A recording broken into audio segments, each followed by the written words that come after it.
In this video, I will be showing you how to fix YouTube playlist watch later not showing. Let's get started. First, I start on a fresh new tab in my web browser.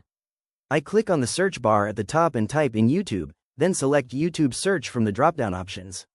On the Google search results page, I click on the main YouTube link to open the website.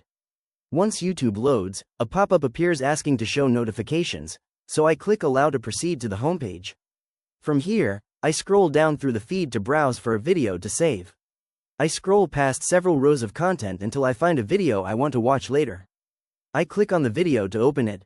An ad begins playing, so I wait for the option to appear and click skip to go straight to the main content.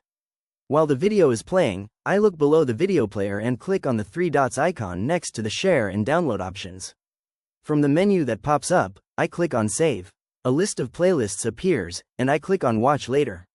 A quick notification pops up at the bottom left confirming that the video has been saved to watch later. Now, to check if it's appearing properly, I head over to the left sidebar and click on the U section. This opens my profile dashboard showing my history, playlists, liked videos, and watch later section. When I scroll down, I can see my watch later list right there.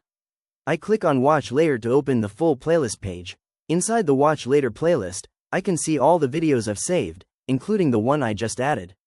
To test navigating back, I click on U again in the left sidebar to return to my account overview. I scroll down past my history section, through playlists, and back to the Watch Later section, confirming everything is displayed correctly. And that is how you fix and view your Watch Later playlist on YouTube. If you found this walkthrough helpful, please consider liking the video and subscribing for more quick tips and tutorials.